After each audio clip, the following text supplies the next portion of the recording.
Selamat siang, salam sejahtera untuk kita semua. Perkenalkan, nama saya Dona Julianti Selain dari Prodi Sarjana Terapan Gizi dan Dietika kelas 3C, Politeknik Kesehatan Kemenkes RI Medan. Kali ini saya akan membuat video untuk menyelesaikan tugas mata kuliah biokimia mengenai metabolisme air dalam tubuh. Terima kasih. Baiklah, kali ini saya akan menjelaskan terlebih dahulu apa itu metabolisme. Metabolisme adalah proses pengolahan zat gizi di mana makanan yang telah diserap oleh tubuh itu diubah menjadi bentuk energi. Nanti energi yang terbentuk ini akan digunakan untuk menunjang segala fungsi tubuh untuk dalam melakukan kegiatan sehari-hari. Kemudian metabolisme ini terbagi menjadi dua bagian. Yang pertama adalah katabolisme dan yang kedua adalah anabolisme. Teman-teman, katabolisme itu adalah proses penyimpanan dan pembentukan energi, di mana makanan yang masuk ke dalam tubuh diubah menjadi energi. Kemudian energi inilah nanti yang digunakan untuk melakukan berbagai aktivitas. Sedangkan anabolisme adalah kebalikan dari katabolisme. Anabolisme ini adalah proses pembakaran energi, di mana energi akan dihabiskan untuk memperbaiki jaringan-jaringan tubuh yang rusak, serta untuk membentuk jaringan baru. Kemudian selain itu, anabolisme ini digunakan untuk menghasilkan hormon. Selanjutnya kita masuk kepada bagian, kita harus mengetahui banyaknya kadar air dalam tubuh kita. Banyaknya kadar air dalam tubuh kita itu terbagi menjadi 7 bagian, di mana air itu terdapat 7 bagian yang sangat dominan air. Yang pertama adalah otak. Di dalam otak kita terdapat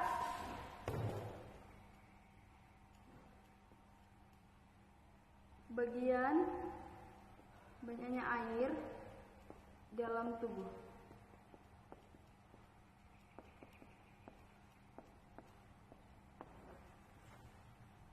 Yang pertama adalah otak. Di dalam otak kita itu, brain, terdapat 83% air.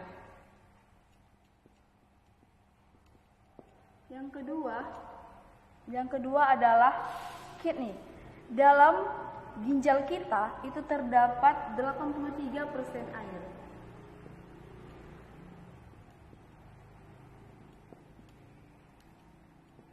Yang ketiga, paru-paru. Di dalam paru-paru kita juga terdapat air sebesar 85%. Yang keempat, dalam mata. Ternyata teman-teman, mata kita ini terdiri dari 95% air.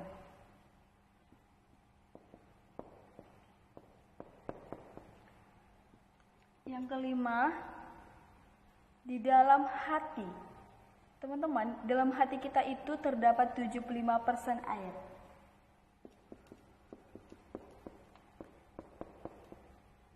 Yang keenam di dalam otot. Di dalam otot kita ini adalah 75% air.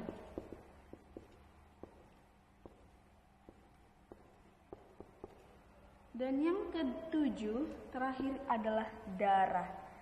Kita melihat darah itu seperti air, ternyata di dalam darah kita itu memang 95% air. Darah.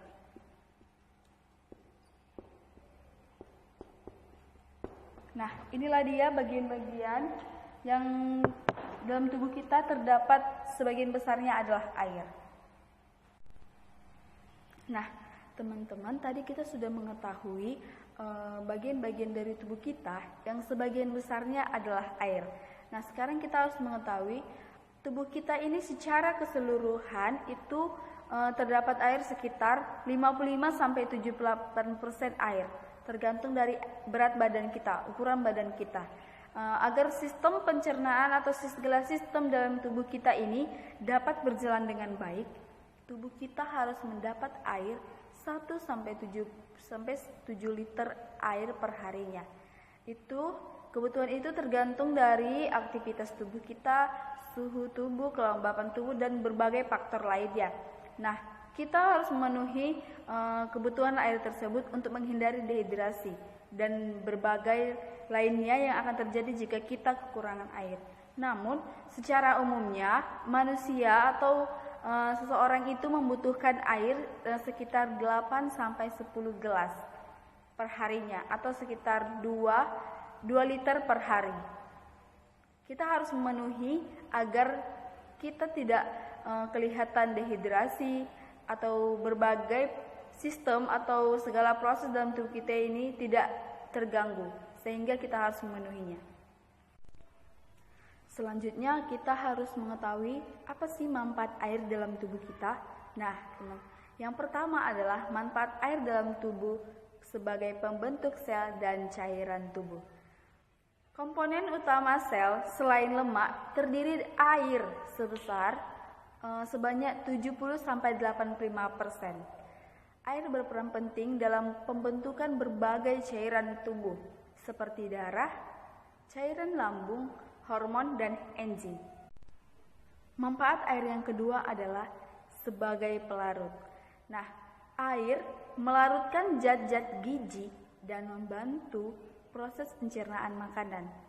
Karena air merupakan zat anorganik, air tidak dapat dicerna, maka dengan cepatlah air melewati usus halus dan sebagian besar air diserap, kemudian turut berfungsi sebagai salah satu komponen mukus agar sisa zat makanan itu dapat keluar sebagai feses dengan mudah. Fungsi air yang ketiga adalah sebagai media transportasi. Karena struktur air terdiri dari 2 atom hidrogen dan 1 atom oksigen, maka air dengan mudah bergerak dari satu kompartemen sel yang satu ke kompartemen sel yang lainnya. Kemudian air membantu transportasi oksigen ke seluruh tubuh. Fungsi air yang keempat adalah sebagai detoksifikasi. Tubuh menghasilkan berbagai sisa metabolisme yang tidak diperlukan lagi, seperti toksin. Berbagai sisa metabolisme itu akan dikeluarkan melalui saluran kemih, saluran cerna, saluran napas, dan kulit. Nah, media untuk mengeluarkan sisa metabolisme ini itu adalah air. Selanjutnya adalah kita harus tahu mengapa sih tubuh kita itu memerlukan air? Mengapa sih kita harus mencukupi kebutuhan air dalam tubuh kita? Nah, ada 7 alasan mengapa kita harus memenuhi kebutuhan air dalam tubuh kita. Alasan yang pertama adalah untuk menggantikan cairan yang hilang seperti keringat, feses, dan urin. Teman-teman, ketika kita keringatan, yang keluar adalah air, yang sebenarnya bukan hanya air kandungannya, namun airlah yang lebih cenderung atau walaupun ada campuran yang lain. Kita harus menggantikan keringat yang telah kita buang tersebut. Itu sebagai salah satu hasil ekskresinya. Kemudian dalam urin kita mengeluarkan air. Sebagian besar kita mengeluarkan air. Kita harus menggantikan air yang kita buangkan dalam urin tersebut sama halnya dengan feses.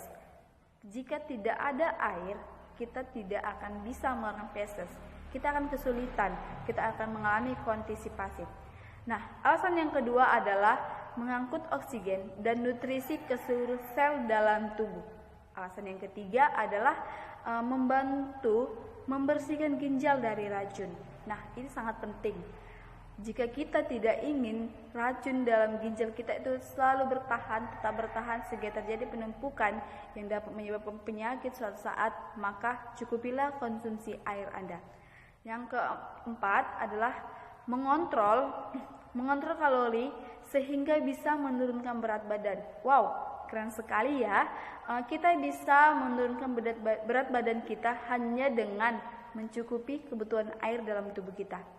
Yang kelima adalah memperlancar sistem pencernaan dan mencegah konstipasi. Nah, ini sangat jelas. Tadi sudah saya jelaskan mengapa pentingnya air dalam tubuh kita.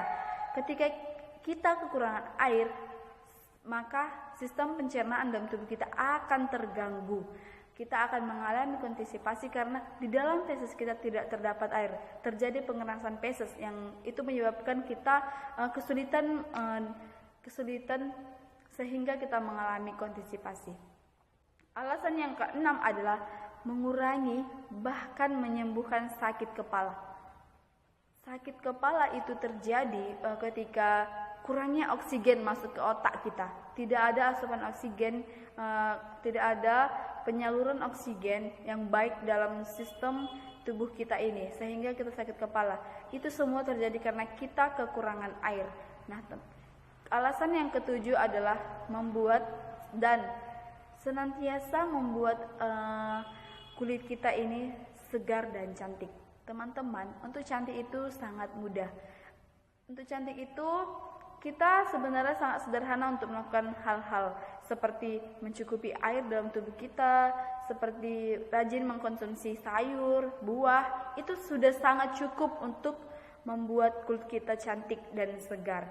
Maka dari itu kita harus melengkapi kebutuhan air dalam tubuh kita. Selanjutnya adalah metabolisme jalannya air. Ya, air yang diminum, yang diperoleh dari makanan, serta air yang diperoleh dari hasil metabolisme melalui jalur yang pertama, air yang kita minum masuk ke dalam mulut menuju saluran cerna kita. Yang kedua, air masuk ke pembuluh darah kapiler yang akan dialirkan ke seluruh tubuh kita. Yang ketiga itu air membantu jantung memompah darah ke seluruh tubuh. Nah, ketika nanti jantung sudah memompah darah sehingga baru disalurkan ke seluruh tubuh, maka terjadilah pertukaran oksigen dan karbon dioksida. Yang keempat adalah proses ini terjadi pada organ hati. Tahap ini air akan membantu proses metabolisme karbohidrat, lemak dan protein. Dan yang terakhir adalah air menuju ginjal. Tahap ini air membantu ginjal dalam proses penyaringan sisa zat yang dikeluarkan bersama air seni ataupun urin.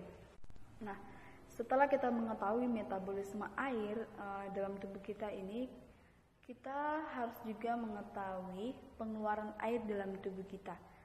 Tubuh kita akan mengeluarkan air secara terus-menerus dengan berbagai cara melalui proses sekresi kita. Yang pertama itu melalui paru-paru. Air keluar melalui udara yang kita hembuskan. Ketika kita menghembuskan udara ke tangan kita, pasti di tangan kita ada air ataupun seperti embun yang mengandung air. Yang selanjutnya kita mengeluarkan air itu melalui kulit kita dengan mengeluarkan keringat. Ketika kita keringat, otomatis kita mengeluarkan air.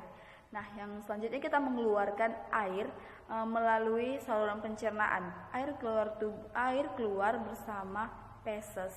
Bahkan dengan melalui ginjal kita mengeluarkan air dalam bentuk urin. Pengeluaran air dalam tubuh kita ini diatur oleh ginjal dan otak. Hipotalamus mengatur konsentrasi garam dalam darah, merangsang kelenjar pituitary mengeluarkan hormon ADH. Hormon ADH dikeluarkan bila konsentrasi garam dalam tubuh terlalu tinggi, volume darah atau tekanan darah terlalu rendah. Nah, hormon ADH ini akan merangsang ginjal untuk menahan atau menyerap kembali air dan mengedarkan kembali air dalam tubuh kita. Semakin banyak air yang dibutuhkan tubuh, maka semakin sedikitlah yang dikeluarkan tubuh. Sekian presentasi yang dapat saya jelaskan mengenai metabolisme air dalam tubuh kita. Kesimpulan yang dapat saya tarik dari presentasi kali ini adalah cukupilah kebutuhan air dalam tubuh kita karena air sangat-sangat bermanfaat dalam tubuh kita, baik dalam proses pencernaan bahkan dalam sistem tubuh kita. Karena dalam tubuh kita itu sekitar 70-85-nya adalah air. Sekian yang dapat saya sampaikan. Semoga presentasi ini boleh bermanfaat untuk kita semua. Terima kasih.